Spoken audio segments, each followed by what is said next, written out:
Grace ടൈമിന് മറ്റൊരു വീഡിയോയിലേക്ക് ഏവർക്കും സ്വാഗതം. എല്ലാവർക്കും സുഖമാണെന്ന് വിചാരിക്കുന്നു. ഞാനിവിടെ സുഖമായിരിക്കുന്നു. അപ്പോൾ നിങ്ങളുടെ ഓരോ ലൈക്കുമാണ് നമ്മുടെ വീഡിയോ റീച്ചിലേക്ക് എത്തിക്കുക. അതുകൊണ്ട് തന്നെ നിങ്ങൾക്ക് ഇഷ്ടപ്പെടുകയാണെങ്കിൽ തുടക്കത്തിൽ തന്നെ ലൈക്ക് ചെയ്യാൻ മറന്നു പോവല്ലേ. അപ്പോൾ ഇന്നത്തെ വിശേഷങ്ങളിലേക്ക് പോവാം. രാവിലെ തന്നെ ഇരിങ്ങാലക്കുടിയാണ് നമ്മുടെ ഓട്ടെന്ന് പറഞ്ഞല്ലോ. അപ്പോൾ രാവിലെ തന്നെ വോട്ട് ചെയ്യാനായിട്ട് പോയിട്ട് ഞങ്ങൾ പോരുകയാണ്. ഭയങ്കര ചൂടായിരുന്നു. നിങ്ങളുടെ അവിടെ ചൂടൊക്കെ എങ്ങനെയുണ്ട്?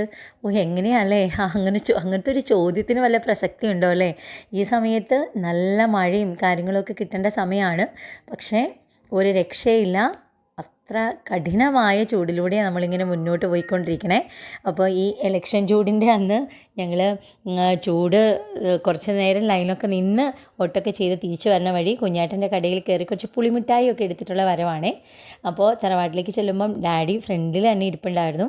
ഡാഡിയുടെ വോട്ട് ആദ്യം തന്നെ കഴിഞ്ഞിട്ടുണ്ടായിരുന്നു. നമ്മുടെയൊക്കെ ഇലക്ഷൻ്റെ വോട്ടെടുപ്പിന് മുമ്പ് തന്നെ വീട്ടിൽ വന്ന് ഡാഡിയുടെ വോട്ടെടുപ്പ് നടത്തിയിട്ടുണ്ടായിരുന്നു. അതുകൊണ്ട് തന്നെ ഡാഡിയുടെ കൂടെ നിന്ന് ഡാഡിയുടെ കൈയൊക്കെ പിടിച്ച് ഒരു ഫോട്ടോ എടുക്കുമായിരുന്നു കേട്ടോ. കാരണം ഞാൻ വരുമ്പോൾ ഡാഡി പറയും ഞാനും വോട്ട് ചെയ്ത് മോളെന്ന് പറയുമായിരുന്നു. അങ്ങനെ ഇന്ന് നമ്മൾ കുറ്റൂർക്ക് പോവും. അതുകൊണ്ട് തന്നെ കുറച്ച് കളക്ഷൻസാണ് നമ്മൾ അപ്പനും അമ്മയും ഉള്ള വീട്ടിലെ തറവാട്ടിൽ നിന്നൊക്കെ പോകുമ്പോൾ നമുക്കിങ്ങനെ സഞ്ചി നിറയെ സാധനങ്ങൾ തന്നു വിടുന്ന അമ്മമാരല്ലേ, അതൊക്കെ ജീവിതത്തിലെ ഏറ്റവും വലിയ സൗഭാഗ്യങ്ങളാണ്.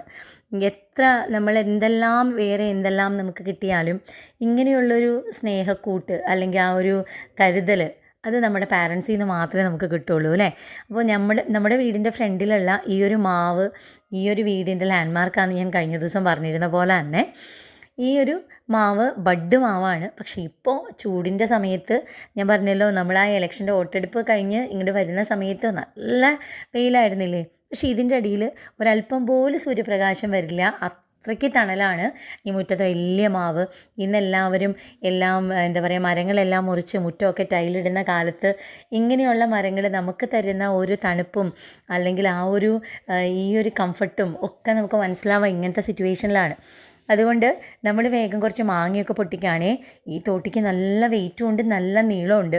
അതുകൊണ്ട് ഒരറ്റം മുകളിലേക്ക് ഉയർത്തണമെങ്കിൽ മറ്റേ അറ്റം ചവിട്ടി പിടിക്കണം. അതുപോലെയാണ്. അപ്പോൾ തറവാട്ടിൻ്റെ ഫ്രണ്ടിലെ മാവിൻ്റെ ബഡ് മാവാണ്. പക്ഷേ നല്ല ടേസ്റ്റാണ് കേട്ടോ. മാമ്പഴത്തിനോട് നാര് പോലും ഇല്ലാത്ത കിട്ടില്ല മാമ്പഴമാണ്. അപ്പോൾ കുറച്ച് മാങ്ങയൊക്കെ പൊട്ടിച്ച് വെച്ചു. ഇനി നേരെ ഞങ്ങൾ വലിയേട്ടൻ്റെ പറമ്പിലേക്ക് പോവാണ്. വലിയേട്ടൻ്റെ പറമ്പെന്ന് വെച്ചാൽ മൂത്ത ചേട്ടൻ്റെ പറമ്പ് നമ്മുടെ വീട്ടിൽ നിന്ന് നടക്കാനുള്ള ദൂരമേ ഉള്ളൂ. ഞങ്ങൾ നേരെ അവിടെ പോയിട്ട് കുറച്ച് മാമ്പഴം അവിടെ പലതരം വലിയേട്ടൻ്റെ പറമ്പിൽ എന്ന് വെച്ചാൽ പലതരത്തിലുള്ള മാവുകളുണ്ട്. നമ്മൾ പറയില്ലേ മൂവാണ്ടൻ കുളമ്പ് മാവൊക്കെ എനിക്കറിയാം. അതല്ലാതെ പലതരത്തിലുള്ള മാവുണ്ട് കേട്ടോ ചേട്ടൻ്റെ അവിടെ. അപ്പോൾ ചേട്ടൻ്റെ അവിടെ നിന്ന് കുറച്ച് മാങ്ങ, അതുപോലെ തന്നെ ഒരു മുളക് ചെടി നന്നായി കായ്ച്ച് നിൽക്കുന്നുണ്ട്. നല്ല എരിവുള്ള മുളകില്ലേ, മണമില്ല കേട്ടോ. ചില മുളക് നെയ്മുളക് എന്നൊക്കെ പറയില്ലേ, ആ മുളകിനൊരു മണം ഉണ്ടാവും. ഇതിന് മണമല്ല, നല്ല എരിവാണ്. തന്നെ മുളച്ചുണ്ടായതാണെന്നാണ് മമ്മി പറഞ്ഞത്. അപ്പോൾ അതിൽ നിന്ന് ഞങ്ങൾ മാക്സിമം മുളക് പൊട്ടിച്ചെടുക്കുകയാണ്. അപ്പോൾ ഇങ്ങനെ ഇങ്ങനെ പൂത്ത് നിൽക്കുന്ന പോലെയല്ലേ. അതുകൊണ്ട് ഈ മുളക് പൊട്ടിക്കാൻ നല്ല എളുപ്പമാണ്. പച്ച കളറ് കുഞ്ഞി കാന്താരി പൊട്ടിക്കാന്ന് വെച്ചാൽ ഭയങ്കര മടിയാട്ടോ. കാരണം കാണൂലാലോ, ഇലയുടെ അതേ കളറല്ലേ. പക്ഷേ ഇതങ്ങനെയല്ല. ഇത് എൻ്റെ കൂടെ നമ്മുടെ കുട്ടിപ്പട്ടാളും കൂടെ കൂടിയിട്ടുണ്ട്. അപ്പോൾ അവരും കൂടെ കൂടിയിട്ടാണ് ഞങ്ങൾ മുളകൊക്കെ പൊട്ടിച്ചെടുക്കുന്നത്. അപ്പോൾ ഇന്ന് നമ്മൾ തിരിച്ചു പോകാമെന്ന് പറഞ്ഞല്ലോ. അപ്പോൾ കുറച്ച് കാര്യങ്ങളൊക്കെ തറവാട്ടിൽ നിന്നും വലിയേൻ്റെ അവിടെ നിന്നൊക്കെ ആയിട്ട് കൊണ്ടുപോവാണ്. അങ്ങനെ ഞങ്ങൾ മുളക് പൊട്ടിക്കലും മാങ്ങ പറിക്കലും പരിപാടികളൊക്കെ കഴിഞ്ഞിട്ടാണ് ഇനി ഇങ്ങോട്ട് പോകുന്നത്. നമുക്ക് പച്ചക്കറി നടുക എന്നുള്ളത് അമ്മമാരിൽ നിന്നാണ് കേട്ടോ നമുക്ക് കിട്ടുന്നത്. എന്തെങ്കിലുമൊക്കെ ചെയ്യാൻ അല്ലെങ്കിൽ ഉള്ള സ്ഥലത്ത് എന്തെങ്കിലുമൊക്കെ നട്ട് വയ്ക്കാൻ എന്നോട് എല്ലാവരും ചോദിക്കാറില്ലേ, എങ്ങനെയാണ് സമയം കിട്ടണേ ടീച്ചർക്ക്, ജോലിയും ഇതും പച്ചക്കറിയും ഒക്കെ എങ്ങനെയാണ് മാനേജ് ചെയ്യണേന്ന്. അതൊക്കെ നമ്മൾ മനസ്സ് വെച്ചാൽ നമുക്കിതൊക്കെ നടക്കുന്നേ. നമുക്ക് വിഷമില്ലാത്ത എന്തെങ്കിലും മുറ്റത്ത് നിന്ന് പറിച്ചെടുക്കുക എന്നുള്ളത് എൻ്റെ മമ്മി ഇതുപോലെ തന്നെയാണ്. എന്തെങ്കിലുമൊക്കെ ഈ പറഞ്ഞ പോലെ ഒരല്പം മണ്ണുണ്ടെങ്കിൽ നട്ടുവെക്കുന്ന ആളാണ്. അത് കണ്ടിട്ട് നമുക്കത് കാണുമ്പോൾ തന്നെ ചെയ്യാൻ തോന്നും. നമുക്കും എത്ര വേണ്ടാന്ന് വെച്ചാലും. അതിൻ്റെ ഇടയ്ക്ക് തുത്തു സ്വർണ്ണം കൂടെ പോയിട്ട് പറമ്പിൽ നിന്ന് കുറച്ച് വീഡിയോസ് എടുക്കുന്നതാണ് കേട്ടോ ഇത്. നമ്മുടെ ഈ ആയുർ ജാക്കിൻ്റെ എന്താ പറയുക, അതെ, ആയുർ ജാക്കിൻ്റെ പ്ലാവില്ലേ, അതിൽ താഴേക്ക് ഇങ്ങനെ ചക്ക ഉണ്ടായി നിൽക്കുന്നുണ്ട്. അപ്പോൾ അത് വീഡിയോ എടുക്കാൻ പോയപ്പോഴാണ് റോബസ്റ്റ വാഴക്കൊല കണ്ടത്. അവർ അതും എടുത്ത് വലിയേട്ടൻ വരണ വരെ പഴുത്തു പോവല്ലേ എന്ന് പ്രാർത്ഥിച്ച് മമ്മി നിർത്തിയിരിക്കുന്നതാണ് കേട്ടോ. അപ്പോൾ അത് പഴുത്തു പോവില്ല, ചേട്ടന് കൊടുക്കാൻ പറ്റുമെന്ന് നമ്മൾ പ്രതീക്ഷയിൽ നമ്മൾ നിൽക്കുന്നത്. അപ്പോൾ ഈ ഒരു റോഡ് സൈഡിലേക്ക് വീടിൻ്റെ ഫ്രണ്ടിൽ നിൽക്കുന്ന മാവാണ് കുളമ്പ് മാവ് എന്ന് പറയും. എന്തു ടേസ്റ്റാണെന്നറിയോ മാമ്പഴത്തിന്, ഒരു പ്രത്യേകമാണ് അതിന്. അങ്ങനെ തന്നെയാണോ അതിൻ്റെ പേര്, എല്ലായിടത്തും അങ്ങനെ തന്നെയാണോ പറയാമെന്ന് ചോദിച്ചാൽ എനിക്കറിയാൻ പാടില്ല. അതിൻ്റെ ഇടയ്ക്ക് തുത്ത് വന്ന് ചോദിക്കുന്നുണ്ട്, എന്തിനാ നമ്മുടെ മാവല്ലാത്ത മാവിൽ നിന്ന് മാങ്ങ പറിക്കണേന്ന്. കാരണം മാവിൻ്റെ കട പുറത്ത് നമ്മുടെ പറമ്പിലാണെങ്കിലും പുറത്തേക്കാണ് ഇങ്ങനെ പന്തലിച്ചേക്കണേ. അപ്പോൾ കൊച്ചു വിചാരിച്ചു നമ്മുടെ മാവല്ല, റോട്ടിൽ നിൽക്കണ വേറെ ഏതോ മാവിൻ്റെ മാമ്പഴം നമ്മൾ പറിക്കാമെന്നാണ് വിചാരിച്ചത്. അങ്ങനെ നമ്മുടെ പുറത്ത് പന്തലിച്ചേക്കണ മാവിൽ നിന്ന് മാക്സിമം കുറച്ച് മാങ്ങയൊക്കെ നമ്മൾ പറിച്ചെടുത്തു. ഇനി ഇതൊന്ന് പഴുപ്പിച്ചെടുക്കാൻ നമുക്ക് 2 ദിവസം നിൽക്കുമ്പോൾ തന്നെ അത് പെട്ടെന്ന് പഴുത്ത് കിട്ടും. അങ്ങനെ ഞങ്ങൾ ഇവിടുന്ന് മാങ്ങയും അതുപോലെ തന്നെ ഒരു പപ്പായയും കുറച്ച് മുളകും ഒക്കെ ആയിട്ട് ഞങ്ങൾ പോവാണ് കേട്ടോ. സഞ്ചിയൊക്കെ നിറച്ചിങ്ങനെ ഞങ്ങൾ പോവാണേ. പപ്പായയുടെ കാര്യം പറഞ്ഞപ്പോൾ ഞാൻ ഇപ്പോഴാണ് ഓർക്കണേ. കാരണം ഞാൻ പപ്പായ എന്ന് പറഞ്ഞിട്ട് ഞാനത് വിട്ടുപോയിട്ടുണ്ടായിരുന്നു. മമ്മി അത് ഓർത്തിട്ട് പോയിട്ട് വീണ്ടും അത് പപ്പായ പൊട്ടിച്ച് കൊണ്ടുവന്നതാണേ. ഇനി നമ്മൾ പറഞ്ഞല്ലോ, ഇവിടുന്ന് ജസ്റ്റ് ഒന്ന് നടന്നങ്ങോട്ട് തിരിഞ്ഞു പോകാനുള്ള വളവ് മാത്രമേ തറവാട്ടിലേക്കുള്ളൂ. അപ്പോൾ ഓൺ ദ വേ ഞാനിവിടെ കല്യാണം കഴിഞ്ഞ് കുറേ വർഷം ഞാനും ഉണ്ടായിരുന്നല്ലോ തറവാട്ടിൽ. അത് കഴിഞ്ഞിട്ടാണ് നമ്മൾ തൃശ്ശൂർക്ക് താമസം മാറിയിരിക്കണേ. അപ്പോൾ വഴിയിൽ കണ്ടപ്പം എല്ലാവരോടും വർത്തമാനം പറഞ്ഞ് ഇറങ്ങിയതാണ്. ഇന്നലെ ഞങ്ങൾ ഇതിൻ്റെ തൊട്ട് മുമ്പത്തെ വീഡിയോയിൽ കണ്ടിരുന്നല്ലോ ഞാൻ ചീര നനയ്ക്കുന്നത്. അപ്പം ചീരയും കുറച്ച് മുറിച്ചെടുത്തിട്ടുണ്ട്. ഇനി നേരെ കുറ്റൂർക്കുള്ള യാത്രയാണ്. ഡാഡീനെയും മമ്മീനെയും 2 ദിവസത്തേക്ക് നമ്മൾ വീട്ടിലേക്ക് കൊണ്ടുപോവാണ്. നമ്മുടെ വീട്ടിൽ പണ്ടിങ്ങനെ പറഞ്ഞു കേൾക്കില്ലേ, പ്രായമുള്ളവരും കുട്ടികളും വീട്ടിലുണ്ടെങ്കിലാണ് വീടിനൊരു ഐശ്വര്യം ഉണ്ടാവുകയെന്ന്. അതുപോലെ നമ്മുടെ വീട്ടിൽ അപ്പനും അമ്മയും ഉണ്ടാവുക, നമ്മുടെ കുഞ്ഞു മക്കളുണ്ടാവുക, അതൊക്കെ വലിയ സന്തോഷമാണ്. എത്രയൊക്കെ പറഞ്ഞാലും, എത്ര ജീവിത സൗകര്യങ്ങൾക്ക് വേണ്ടിയിട്ട് അപ്പൻ്റെ അമ്മയുടെ അടുത്ത് നിന്ന് മാറി നിൽക്കുകയാണ്, ഞങ്ങളുടെ സൗകര്യം അതാണ് എന്ന് പറഞ്ഞാലും ഈ ഒരു സന്തോഷം നമുക്ക് ഒരിക്കലും ലഭിക്കില്ല കേട്ടോ. അത് അവരുടെ കൂടെ ജീവിച്ചാൽ മാത്രമേ നമുക്കത് മനസ്സിലാവുള്ളൂ. ഇനി ഞാൻ വീഡിയോ എടുക്കുന്നത് കുറ്റൂർ വീട്ടിൽ വെച്ചിട്ടാണ് കേട്ടോ. ഇന്ന് രാവിലെ, അതായത് തലേദിവസം വൈകുന്നേരം വന്ന വിശേഷങ്ങൾക്ക് ശേഷം പിന്നീട് വീഡിയോ ഒന്നും എടുത്തില്ല. പിറ്റേ ദിവസം മോർണിംഗിലാണിത്. ഇന്ന് ഇച്ചുവിന് ജോലിക്ക് പോകണം. അപ്പം ഞാൻ ചോറ് നമ്മൾ ഓൾറെഡി വെച്ചിട്ടുണ്ടായിരുന്നു, അപ്പോൾ അതൊന്ന് ഊറ്റിയെടുത്തു.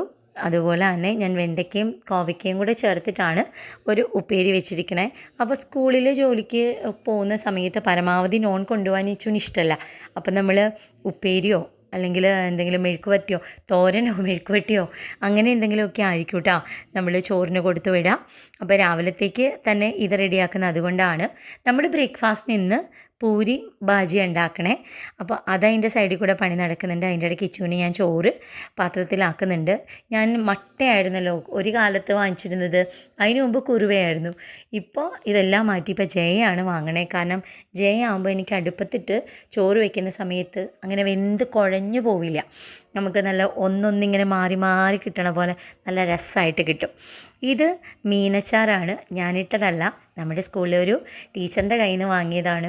കിട്ടില്ലൻ ടേസ്റ്റാണ് കേട്ടോ. അപ്പോൾ അതും കൂടെ വെച്ചിട്ട് ഇച്ചുകൊണ്ട് ലഞ്ച് പാക്ക് ചെയ്ത് കഴിഞ്ഞു. ഇനി നമുക്ക് പൂരിക്ക് മസാലയ്ക്ക് വേണ്ടിയിട്ടുള്ളത് ബാജി ഒന്ന് സെറ്റാക്കി എടുത്തതാണ്. അതിൻ്റെ കൂട്ടത്തിൽ കൂടെ നമുക്ക് പൂരി പ്രസ്സിലാണ് പൂരി ഉണ്ടാക്കണേ. അത് പ്രസ് ചെയ്തെടുക്കണേ. അതുകൊണ്ട് പെട്ടെന്ന് എണ്ണ ചൂടാകുമ്പോഴത്തേക്ക് നമുക്ക് പ്രസ് ചെയ്തെടുക്കുകയാണെങ്കിൽ വേഗം ചെയ്തെടുക്കാനായിട്ട് പറ്റും. അതും ഞാൻ ആ സൈഡിൽ കൂടെ ചെയ്യുന്നുണ്ട്. കാരണം ഇനിയിപ്പോൾ ഇച്ചു ജോലിക്ക് പോകും, അതിന് ശേഷമാണ് സുണ്ണും തുത്തും എത്തുള്ളൂ. അപ്പോൾ അവർക്കുള്ളത് ഞാൻ ഉണ്ടാക്കിയിട്ടില്ല. കാരണം അവർ വരുമ്പോൾ ചൂടോടെ ഉണ്ടാക്കി കൊടുക്കാമെന്ന് വിചാരിച്ചിട്ട് ഞാൻ അവർക്കുള്ളത് അങ്ങോട്ട് മാറ്റി വെച്ചിരിക്കുകയാണ് കേട്ടോ. ആ ബോൾസ് എന്തായാലും ഞാൻ ഉണ്ടാക്കിയെടുക്കുന്നില്ല. കാരണം പൂരിയൊക്കെ ആകുമ്പം അത് ആ സമയത്ത് തന്നെ ക്രിസ്പി ആയിട്ട് കിട്ടുമ്പോഴാണ് രസം ഉണ്ടാവുക. അല്ലാണ്ട് നമ്മളൊക്കെ ഉണ്ടാക്കുമ്പോൾ നാച്ചുറലായിട്ട് നമ്മൾ പൊടിപ്പിച്ചെടുക്കുന്ന ഗോതമ്പ് പൊടിയൊക്കെ ഉപയോഗിക്കുമ്പോഴേ നമ്മുടെ പൂരിയൊന്നും ഇങ്ങനെ മണിക്കൂറുകളോളം ഇങ്ങനെ ക്രിസ്പി ആയിട്ടിരിക്കില്ല. അങ്ങനെ കിട്ടാറുണ്ട് കേട്ടോ. ഞാൻ നമ്മുടെ റവ കൊണ്ട് ഉണ്ടാക്കുന്ന സമയത്ത് റവ മാത്രം ഉപയോഗിച്ചിട്ട് പൂരി ഉണ്ടാക്കുന്ന സമയത്ത് എണ്ണയൊന്നും പിടിക്കാതെ നല്ല ഇതുപോലെ നല്ല ക്രിസ്പി ആയിട്ട് ഫുൾ ടൈം കിട്ടും കേട്ടോ. അങ്ങനെ ഞങ്ങളെല്ലാവരും കൂടി ഇരുന്നിട്ട് ഫുഡൊക്കെ ഒന്ന് കഴിച്ചു. ഈച്ചു ജോലിക്ക് പോയി. അപ്പോഴത്തേക്കും സുന്നും തുത്തും ദേ അവരുടെ അക്കാഡമിയും കാര്യങ്ങളൊക്കെ കഴിഞ്ഞിട്ട് ദേ എത്തുന്നുണ്ട്. തുത്തു ഓട്ടോറിക്ഷക്കാരന് പൈസ കൊടുത്ത് വരുന്നത് കണ്ട് മമ്മി അത്ഭുതത്തോടെ നോക്കി എന്നാണ് കേട്ടോ. ഇനിയുള്ള പരിപാടി കഴിഞ്ഞ ഒരാഴ്ച മമ്മി എന്നോട് പറഞ്ഞിട്ടുണ്ടായിരുന്നു, കണ്ണിമാങ്ങ ഉപ്പിലിട്ട് വെക്കണം, മമ്മി വരുമ്പം എനിക്ക് കടുമാങ്ങ അച്ചാറിട്ട് തരാമെന്ന്. അപ്പോൾ ഞാൻ കണ്ണിമാങ്ങ ഉപ്പിലിട്ട് വെച്ചിട്ടുണ്ടായിരുന്നു. അത് മമ്മി എനിക്ക് കടുമാങ്ങ ഇട്ട് തരാൻ വേണ്ടി ഉള്ള പരിപാടിയാണ്. അതിനുവേണ്ടി നമ്മുടെ കടുകൊക്കെ ഒന്ന് വറുത്തെടുത്തു. കടുക് വറുത്തെടുത്തിട്ട് അത് മിക്സിയിൽ ജസ്റ്റ് ഒന്ന് ക്രഷ് ചെയ്തെടുക്കും. എന്നാലാണ് നമുക്ക് ഈ കടുമാങ്ങയിൽ കിടക്കണ പോലെ ഇങ്ങനെ പരിപ്പ് പോലെ നമുക്ക് കാണാൻ പറ്റുള്ളൂ. അപ്പോൾ നല്ലെണ്ണ വാങ്ങിച്ചിട്ടുണ്ടായിരുന്നു ഇന്നലെ പോയപ്പോൾ. അപ്പോൾ അതിലാണ് ഇതൊക്കെ ചെയ്തെടുക്കണേ. അപ്പോൾ വേഗം അതിനകത്തേക്ക് ചേർക്കേണ്ട പൊടികളെല്ലാം ചേർത്തിട്ട്, അതായത് കാശ്മീരി ചില്ലി പൗഡറാണല്ലോ നമ്മുടെ വീട്ടിലുള്ളത്, അപ്പോൾ അതുകൊണ്ട് എളുപ്പമായി. അപ്പോൾ അതിലേക്ക് ചേർത്തിട്ട് എനിക്ക് കടുകും ഞാനൊന്ന് ക്രഷ് ചെയ്ത് കൊടുത്തിട്ട് മമ്മി അതെനിക്കൊന്ന് അച്ചാറിട്ട് തരികയാണ് കേട്ടോ. കടുമാങ്ങ അച്ചാർ എനിക്ക് നരശു എന്ന് പറയുന്ന കമ്പനിയുടെ ഹാഡൊന്നും അല്ല കേട്ടോ. നരശു എന്ന് പറയുന്ന കമ്പനിയുടെ അച്ചാർ കടുമാങ്ങ കഴിക്കുമ്പോൾ എനിക്ക് ഭയങ്കര ഇഷ്ടമായിരുന്നു. അങ്ങനെയാണ് എനിക്ക്. പക്ഷേ നമ്മൾ എത്ര ഉണ്ടാക്കിയാലും നമ്മുടെ അമ്മമാരുണ്ടാക്കി തരുന്ന ചില എന്താ പറയുക ടേസ്റ്റ് ഇല്ലേ, ഇപ്പോഴും നിങ്ങളൊന്ന് ഓർത്ത് നോക്കി. ഇപ്പോൾ എൻ്റെ വീഡിയോ കാണുന്നവർ ഒന്ന് ആലോചിച്ച് നോക്കി, നിങ്ങളുടെ അമ്മമാരുണ്ടാക്കി തന്ന ഫേവറേറ്റ് റെസിപ്പി ഏതാണ്? അമ്മമാരെ ഒന്ന് ഓർത്തുകൊണ്ട് അതൊന്ന് കമൻറ്റ് ബോക്സിൽ ഇടണേ. നമ്മളെ ഇത്രയും സ്നേഹിച്ച് കരുതലോടുകൂടി നമ്മുടെ അമ്മമാരുണ്ടാക്കി തരുന്ന ഏതെങ്കിലും ഒരു ഡിഷ് നമുക്ക് ഭയങ്കര ഫേവറേറ്റ് ആയിരിക്കും. അത് ആരുണ്ടാക്കി തന്നാലും, ഇനി അതൊന്നുമല്ല നമ്മളെങ്ങനെ ഉണ്ടാക്കിയാലും അത് ആ ഒരു സ്വാദിലേക്ക് എത്തില്ല. അതുപോലെ തന്നെ ഈ കടുമാങ്ങ അച്ചാർ അമ്മ ഇട്ട് തരുമ്പോൾ അതിന് വേറൊരു സ്വാദാണ്. അതുകൊണ്ട് തന്നെ അമ്മയുടെ കൈ കൊണ്ട് ഉണ്ടാക്കി കിട്ടുമ്പോൾ ഒരു സന്തോഷം. അതുപോലെ എൻ്റെ മമ്മി ഉണ്ടാക്കുമ്പോൾ ഞാനിങ്ങനെ എന്താ പറയുക, തക്കാളിയുടെ തോരൻ, ഉള്ളിത്തോരൻ, എൻ്റെ മനസ്സിലേക്ക് ഓടി വരുന്ന കുഞ്ഞു കുഞ്ഞു കാര്യങ്ങൾ അങ്ങനെയൊക്കെയാണ്. പണ്ട് ചോറും പാത്രത്തിൻ്റെ ഉള്ളിൽ പൊതിഞ്ഞു വെച്ച് തന്നു വിടുന്ന ആ ഒരു ടേസ്റ്റ് ഇന്നും എൻ്റെ നാവിൻ്റെ തുമ്പത്തുനിന്ന് പോവാത്ത ടേസ്റ്റുകളാണ്. അങ്ങനെ കടുമാങ്ങ ഇടുമ്പോൾ മമ്മി പറയാം, ഞാൻ കടുമാങ്ങ ഇട്ടപ്പോൾ കുറച്ച് വലിപ്പമുള്ള മാങ്ങയും കൂടി ഇട്ടുണ്ടായിരുന്നു, അതുകൊണ്ട് അതിങ്ങനെ പീസാക്കേണ്ടി വന്നു, കാരണം മുഴുവൻ ഇടാൻ പറ്റില്ല. അതുകൊണ്ട് തന്നെ കടുമാങ്ങ ഇത്തിരി ഭംഗി കുറയൂ കേട്ടോ എന്നൊക്കെ പറഞ്ഞിട്ടാണ് മമ്മി അച്ചാറുണ്ടാക്കി കഴിഞ്ഞത് കുപ്പിയിലേക്ക് ഇട്ട് കൊടുക്കുമ്പോഴത്തേക്കും സുന്നും തുത്തും കുളിയൊക്കെ കഴിഞ്ഞ് വന്നിട്ട്, ഈ പുളിയാണെങ്കിൽ തുത്തൂന് ഏറ്റവും ഇഷ്ടമാണ്. മാവിൻ്റെ ചോട്ടിൽ പോയി നിന്ന് എന്നും തല്ലിപ്പൊട്ടിച്ച് തിന്നാമെങ്കിൽ സന്തോഷമായിട്ടിരിക്കുന്ന ആളാണ്. അപ്പോൾ അവരും കഴിച്ച് അതിൻ്റെ ടേസ്റ്റൊക്കെ പറഞ്ഞു. അങ്ങനെ ഞങ്ങൾ അതൊക്കെ കഴിഞ്ഞതിന് ശേഷം ലഞ്ചും വിശേഷങ്ങളും ഒന്നും ഞാൻ വീഡിയോ എടുത്തിട്ടില്ല കേട്ടോ. ഇനി ഇതൊരു 4 മണിക്ക് എടുക്കുന്ന വീഡിയോ ആണ്. 4 മണിയായപ്പോൾ 4 മണിയല്ല 3 മണിയായപ്പോൾ ഞാൻ നമ്മുടെ കുറച്ച് ചക്കപ്പഴം ഉണ്ടായിരുന്നു, അത് ഒന്ന് മിക്സിയിൽ അരച്ചെടുത്തതിന് ശേഷം, പഴച്ചക്കയായിരുന്നു, അപ്പോൾ മിക്സിയിൽ അരച്ചെടുത്തതിന് ശേഷം ഞാനൊരു ചക്ക കിണ്ണത്തപ്പം ഉണ്ടാക്കാനായിട്ട് ഒഴിച്ചു വെച്ചതാണേ. പിന്നെ കുളിക്കാനായിട്ട് വെള്ളം വെച്ച് നോക്കുമ്പോഴത്തേക്കും സ്കൂളിൽ നിന്ന് വന്നതിന് ശേഷം നമ്മൾ മണ്ണടിച്ചിട്ടുണ്ടല്ലോ വീടിൻ്റെ ഫ്രണ്ടിൽ, ആ മണ്ണിങ്ങനെ കൊട്ടയിലാക്കി പറമ്പിൻ്റെ സൈഡിൽ ഇങ്ങനെ ഇട്ട് തുടങ്ങിയിട്ടുണ്ടായിരുന്നു. പിന്നെ ഞാനും കൂടെ പോയി, ഞങ്ങൾ രണ്ടുപേരും കൂടെ കൂടിയിട്ടാണ് കേട്ടോ പിന്നെ മണ്ണിട്ട് തുടങ്ങിയത്. ഞാൻ കഴിഞ്ഞ ദിവസം പറഞ്ഞില്ലേ, ഇനി ഈ കിടക്കുന്ന മണ്ണ് ഞങ്ങൾക്ക് മാറ്റാനുള്ളതാണ്. അത് പറമ്പിൻ്റെ സൈഡിലേക്കും ഓരോ മരത്തിൻ്റെ കടയിലേക്കൊക്കെ ഇട്ട് കൊടുക്കാനാണ്. അപ്പോൾ ഫ്രണ്ടിലേക്ക് എത്തിയപ്പോഴത്തേക്കും മമ്മിയും പിള്ളേരും എല്ലാവരും കൂടെ കൂടിയിട്ടാണ് അവിടെ നിന്നിട്ട് ഇവിടുന്ന് മണ്ണ് വാരി അങ്ങോട്ട് കൊണ്ടുവരുന്നത്. ഡാഡി ഇത് നോക്കി അവിടെ ഇരിക്കുന്നുണ്ട്. ആ നേരത്ത് ഞാൻ അകത്ത് പോയി നമ്മുടെ ചക്ക കിണ്ണത്തപ്പം സെറ്റായോ നോക്കിയപ്പോൾ ഒരെണ്ണം നല്ല അടിപൊളിയായിട്ട് വന്നിട്ടുണ്ട്. അടുത്തതൊന്ന് ഒഴിച്ചു കൊടുക്കുകയാണ്. നിങ്ങൾ ട്രൈ ചെയ്തിട്ടില്ലെങ്കിൽ എന്തായാലും ട്രൈ ചെയ്യണം. സീസണൊക്കെ കഴിഞ്ഞു തുടങ്ങിയിട്ടില്ലെങ്കിൽ പഴച്ചക്കയാണ് ഏറ്റവും ബെസ്റ്റ്. നമ്മുടെ ചാനലിൽ പണ്ട് തുടക്കകാലത്ത് ഞാൻ ആദ്യകാലങ്ങളിൽ അപ്ലോഡ് ചെയ്ത വീഡിയോ ആണ്. അതെടുത്ത് വെച്ച് കണ്ടു കഴിഞ്ഞാൽ ഇനി എനിക്ക് തന്നെ എന്താ പറയുക, ഭയങ്കര നാണക്കേട് തോന്നി. കാരണം എനിക്കെങ്ങനെയാണ് ചാനലിൽ ഒരു വീഡിയോയ്ക്ക് സംസാരിക്കുക, അല്ലെങ്കിൽ എങ്ങനെയാണ് വീഡിയോ എടുക്കുക, അതൊന്നും അറിയാതിരുന്ന കാലത്ത് ചെയ്തിരുന്നതാണ്. ഇതൊന്നുമല്ല, പഴച്ചക്ക മിക്സിയിൽ അരച്ചെടുക്കുക, അതിനകത്തേക്ക് നമ്മുടെ സാധാരണ കിണ്ണത്തപ്പം ഉണ്ടാക്കുന്ന ചേരുവ ചേർത്തിട്ട് ചെയ്യാം, വേറെ ഒന്നുമില്ല. ആ നേരത്തേക്ക് മക്കൾ വെയിലത്ത് ഇങ്ങനെ പണിയെടുക്കണ കണ്ടിട്ട് മമ്മി ഒരു ചെനച്ച മാങ്ങ എടുത്ത് കൊണ്ടുവന്നിട്ട് ഒരു ജ്യൂസ് ഉണ്ടാക്കിയതാണ് കേട്ടോ. നമുക്ക് നാരങ്ങ വെള്ളം കുടിക്കണ സെയിം അതിനേക്കാളും ടേസ്റ്റ് ഉണ്ടാവും. ഒരു കുഞ്ഞു കഷ്ണം ഇഞ്ചിയും ചെനച്ച മാങ്ങയും കൂടി ഇട്ടിട്ട് മിക്സിയിൽ നന്നായി അടിച്ചെടുത്തിട്ട് വെള്ളം മിക്സ് ചെയ്ത് കുടിക്കുകയാണെങ്കിൽ ഒരു കിടിലൻ ജ്യൂസാണ്. മാങ്ങയാണെന്ന് ഒരാൾക്ക് മനസ്സിലാവില്ല, വേറെ എന്തോ ഒരു ടേസ്റ്റായിരിക്കും. അങ്ങനെ മമ്മി വേഗം ആ ജ്യൂസ് ഉണ്ടാക്കിക്കൊണ്ട് വന്നു. കിണ്ണത്തപ്പവും കൂടി എടുത്തു. ഞങ്ങൾ വക ചായ കൂടി പരിപാടിയൊക്കെ കഴിഞ്ഞിട്ടാണ് കേട്ടോ ഇത് തുടങ്ങിയത്. അതിനിടയ്ക്ക് ഡാഡി കുറച്ച് കുടിച്ചിട്ട് മമ്മിക്ക് കൊടുക്കണ കണ്ടപ്പോൾ ഞാൻ വീഡിയോ എടുത്തതാണ്. ഇതൊക്കെയാണ് ഈ ഒരു ഷെയറിങ്ങും കെയറിങ്ങുമാണ് നമ്മൾ മക്കളും കണ്ട് വളരുന്നത്. അത് അടുത്ത ജനറേഷനിലേക്ക് പാസ് ചെയ്യാൻ ഇതൊക്കെ തന്നെയുള്ളൂ മെസ്സേജുകൾ. അപ്പോൾ അങ്ങനത്തെ ഒരു ദിവസത്തെ വിശേഷങ്ങളായിരുന്നു. ഞങ്ങളുടെ പണിയൊക്കെ കഴിഞ്ഞു, കുളിയൊക്കെ കഴിഞ്ഞു. വൈകുന്നേരം ഡാഡിയും മമ്മിയും മക്കളും ഞങ്ങളെല്ലാവരും കൂടി കുടുംബ പ്രാർത്ഥനയ്ക്ക് ഇരിക്കുകയാണ്. നമ്മുടെ ഒരു കുടുംബത്തിൻ്റെ ബേസ് അതൊക്കെ തന്നെയല്ലേ, ഒരുമിച്ചിരിക്കുന്നൊരു പ്രാർത്ഥന, ഒരുമിച്ച് കൂടിച്ചേരുന്ന സമയങ്ങൾ. അങ്ങനെ അവരെല്ലാവരും അവിടെ ഇരിക്കുന്ന സമയത്ത് ഞാൻ വേഗം വന്ന് കിച്ചണൊന്ന് ക്ലീൻ ചെയ്യുകയാണ്. കിച്ചൺ ക്ലീനിങ്ങും കാര്യങ്ങളും എല്ലാം കഴിഞ്ഞു. ഇനി 2 കാര്യങ്ങൾ ചെയ്ത് വെക്കാണ്ട്. ചോറ് കുറച്ചധികം വെച്ച് ഊറ്റിയേക്കണം, കാരണം ഒന്ന് തണുക്കണമായിരുന്നു. അതൊന്ന് കഴുകി ഞാൻ ഫ്രിഡ്ജിലേക്ക് മാറ്റി വയ്ക്കുകയാണ്. ഇപ്പം നാളെ നമുക്ക് ഉച്ചത്തേക്ക് ചോറിൻ്റെ ആവശ്യമില്ല, ഈ ചോറൊന്ന് തിളപ്പിച്ചൂറ്റി എടുത്താൽ മതി. അപ്പോൾ അതൊന്ന് കഴുകി ഫ്രിഡ്ജിലേക്ക് വെക്കട്ടെ. അപ്പോൾ ഇങ്ങനെ ചെയ്യുന്നത് കൊണ്ട് ഞാൻ പറയില്ലേ, ഞാൻ ഒന്നരാട വെക്കുക എന്നുള്ളത്. അതുപോലെ കറികൾ ബാക്കി ഉണ്ടായിരുന്നതും ഒക്കെ ഒന്ന് കഴുകി സെറ്റ് ചെയ്ത് വെച്ചിട്ടുണ്ട്.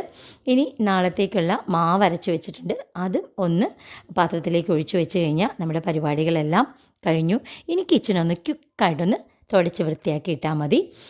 ഇനി നമുക്ക് വേറൊന്നും ചെയ്യാനില്ല. രാവിലെ ഇതുപോലെ ക്ലീനായിട്ട് കിടക്കുന്ന കിച്ചണിലേക്ക് കയറി വരുമ്പോൾ ഭയങ്കര സന്തോഷമാണ്. കാരണം പ്രത്യേകിച്ച് പണിയൊന്നും ചെയ്യാനില്ല എന്ന് തോന്നിപ്പോവും. അതുകൊണ്ട് തന്നെ കിച്ചൺ സിങ്കിൽ പാത്രങ്ങൾ ഇടാറില്ല, അതുപോലെ കിച്ചൺ അലങ്കോലമായിട്ട് ഇടാറില്ല. വൈകുന്നേരം ആകുമ്പോൾ ഇതെല്ലാം ഒന്ന് തുടച്ച് വൃത്തിയാക്കിയതിന് ശേഷമാണ് കിടക്കാനായിട്ട് പോവുക. ഇനി ബാക്കിയുള്ള വിശേഷങ്ങളൊക്കെ നമുക്ക് അടുത്ത വീഡിയോയിൽ കാണാം. Grace time. Thank you.